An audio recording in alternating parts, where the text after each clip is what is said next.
Hey there.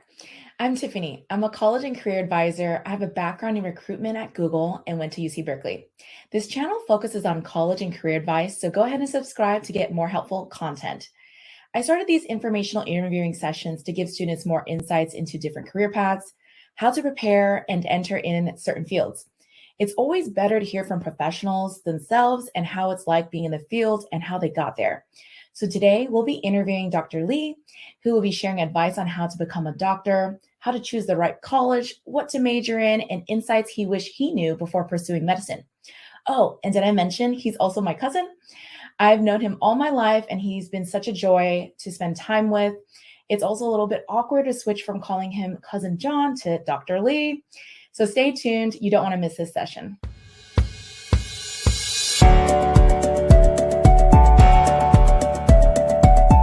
Welcome, Dr. Lee. Thank you so much for joining us today. Hi there. Thanks for having me. Of course. So if you can help us by introducing yourself and letting us know what type of profession you're in, as well as hospital you're working at. Awesome. Yes. I am a family medicine physician by trade. I went to UC Irvine for undergrad. Took a couple of routes to get to UC Irvine before I transferred. And then I eventually made my way. I was a teacher for 3.5 years. And then finally got into med school at Ross University, which is a Caribbean school. Did my training there for 16 months, then moved my way on to Brooklyn for 1 year, doing my 3rd year training. Then my 4th year training was in downtown LA, so I got to take a taste of each coast. And then I eventually got into Eisenhower Medical Center, where I did my family medicine residency. And on my last year, I was the chief medical resident in family medicine. Currently, I work in Beaver Medical Group out in Beaumont, the Inland Empire, doing both primary care and urgent care. Little fun fact here before we hopped on the call, John was still working. So we're very thankful that he set aside some time for us to share more about his wisdom and path to becoming a doctor. Great. So let's get started. Can you share a little bit more about when you knew you wanted to be a doctor? Yes, absolutely. I think it was around the 2nd grade. My dad was cleaning out the house, and I think there were some things being thrown out at his work. He found a poster of the gastroenteral system, the GI tract. He got that poster, it's laminated, he posted it up in my wall, and I stood there staring at it in the 2nd grade. I'm like, oh my God, that's how poop comes from. So at that point on, I had a huge interest in it. I actually thought I was going to go down the path of gastroenterology because a lot of gastrointestinal conditions, such as gastritis, things like that, very prominent in my family for some reason. And so I thought I was going to go down that path, but I didn't want to pigeonhole myself there. So I decided to do all family medicines because it covers all scope, from, as they say, from birth to death. So that's actually what prompted it, 2nd grade. Wow. So you knew pretty early. Great. And what would you say you enjoy the most about being a doctor, as well as any challenges? I think it's a double-edged sword of being a doctor. Now, there's different contexts, being in the hospital as a hospitalist or consulting, cardiology, and so on. But in primary care, it's a different beast. The beauty of primary care is this, the reason why I love it the most. Instead of watching a movie for 2 hours, you get to watch a TV show for 10 years. Wow. Like following along Friends or any of your favorite sitcoms. You actually get to see the progression. You get to see these young kids that you took care of becoming adults and now getting married, and you get to follow them along to see the progression. That's the most rewarding part, is building these relationships with them where you know their whole family and you know the dynamics and what to watch out for and so on. At the same time, double-edged sword, because that's also the saddest part of my job, because when patients reach end of life care, you develop relationships with them. It's like you're losing a loved one too.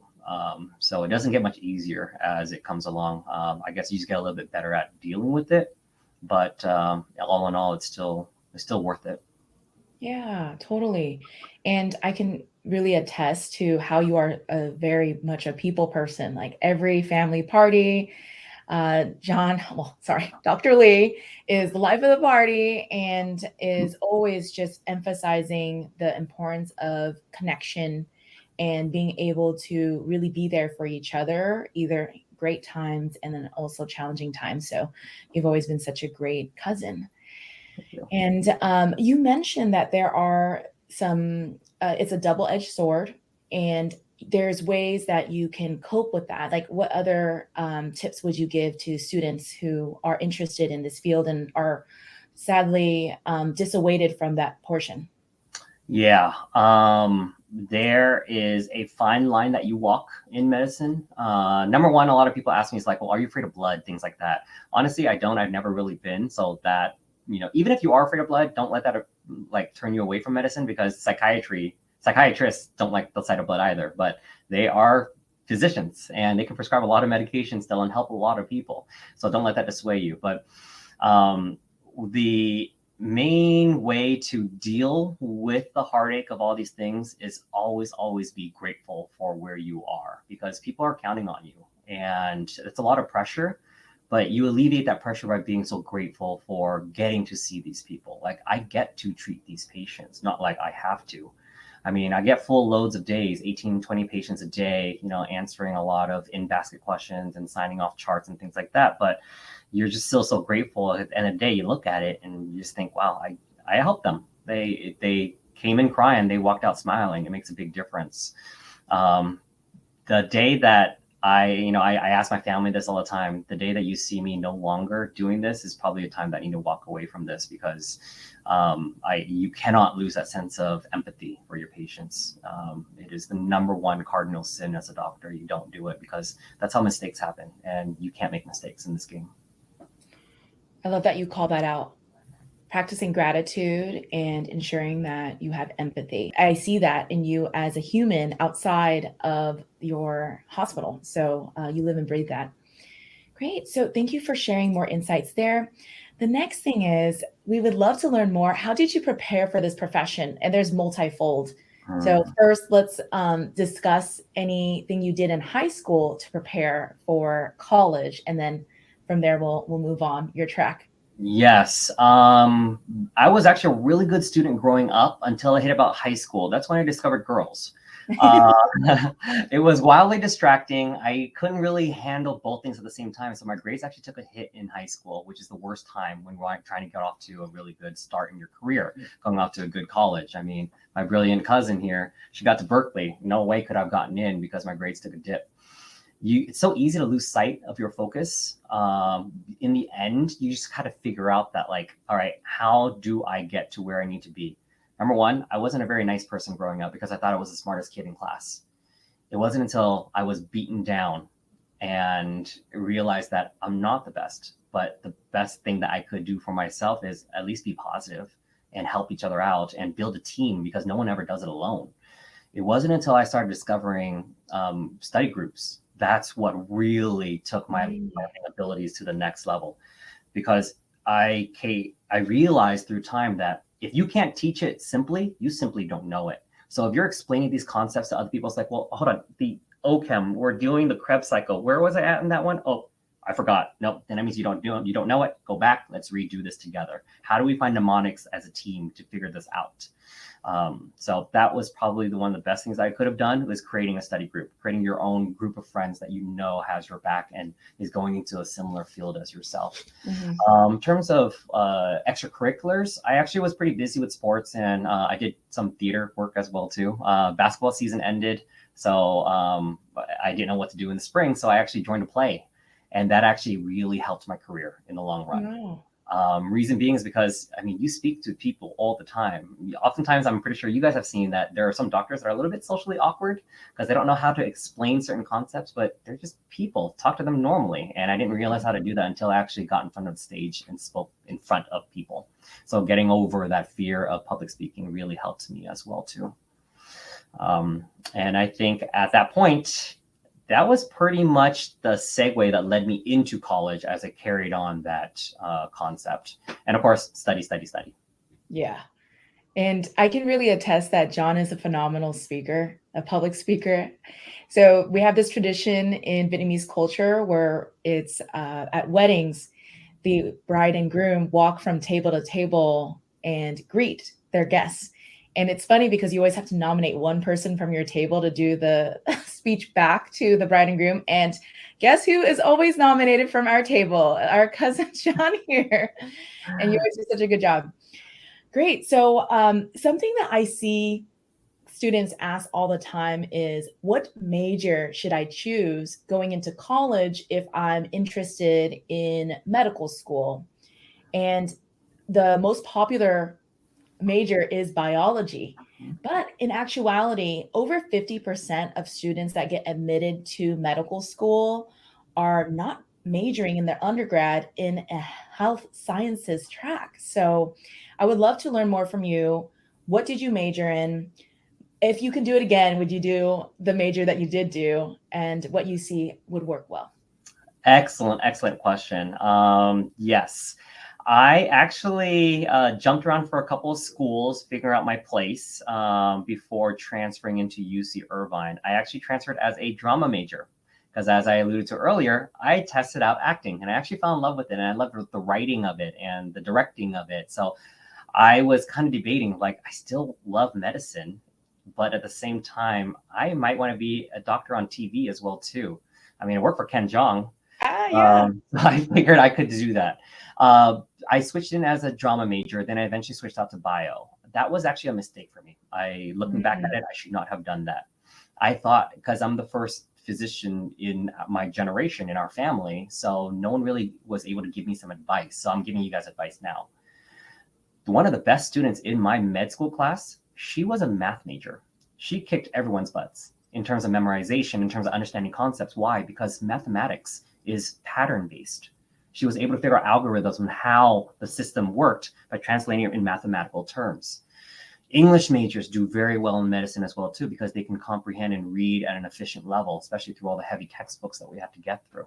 You do not have to be a bio major to be good in medicine or to make it into medical school. You just have to satisfy the prerequisites. You have to cover all your bio, your chem, your organic chemistry, your physics, and all the required math classes. In fact, when you apply, the grades they look at, there's two different GPAs. There's your overall GPA. Sure, they look at that. But more importantly, they look at your hard science GPA. If you did well in all your biochem, physics, and all those hard science classes, and you didn't do so hot in, I don't know, US history, they actually don't ding you too heavily on that. So you still have a really good shot at getting into medical school with any major. If I were to do it again, I probably would have done drama and philosophy. I almost finished a philosophy minor because it's just a brain warp on some of the questions they ask you. So I just loved it. I think that's probably the best advice I could probably give someone. Yeah, I agree. I get students every day asking about, man, I only care about bio. And folks, bio is an impacted major. It can really make a difference for what is your dream school, and you decide to declare bio. Imagine all the other students. The competition is just so high. Not saying that you can't get through on that, but if you have a certain school that you really are aiming for, really reconsider it. Absolutely. So great advice. Thank you. And let's talk about medical school. How did you really prepare for that, right? I hear a lot of students say, I want to go straight from undergrad to medical school. Okay, if that's the case, when should you take the MCAT? Or should you take a gap year, right? There's a lot of different ways to go about it. I'm curious on how you did it, as well as what you would recommend. I was advised you take the MCATs about your third year of undergrad and give a second shot at it your fourth year. I do not recommend that. Unless you actually feel really caught up on all your work, that you do have the extra time to put into it. Studying for an exam and knowing medical knowledge are two different things. In fact, that is a theme that's still true even in med school and after med school, studying for the board exam. Yeah. There is the answer that they're looking for, but what we do in practice isn't always the same thing. So as you're studying for the MCATs, I do recommend doing it at the earliest is maybe your fourth year of undergrad, and there is no harm in taking a bonus year. That extra year makes a big difference. In fact, when we get into medical school, we not only learn the medical basis of it, but we actually have to learn how to talk to patients. So they'll have like actors come into your classroom and be like, I have chest pain. And so they're like, okay, so go get your interview on. So they ask the med student, be like, okay, so what do you want to ask them next? And so you'll see that people who actually jumped right out of undergrad into med school have that little bit of social anxiety where they're like, so it hurts, huh? How bad? Like, I'm like, okay, well, you could probably ask that differently. They just lack that sense of, I don't know, like people skills. I realized like those that kind of took a little bit of a longer route to get into medical school, tend to kind of communicate with their patients a little bit better. Now, of course, this isn't a hard and fast rule. Yeah. This isn't like the law, but it is what through my experience in med school, what I've seen to be true. Yeah. Life experiences, being able to interact, social aspect, right? I see a lot of students that are gunning for medical school, just heads down in books and just making their life school, which, I mean, if that's your choice and that's what you enjoy, go for it. But I think the elephant in the room is around mental health, right? So, like, what do you do to have balance? Like, what have you seen work well? Yeah, depression and anxiety is rampant in medicine.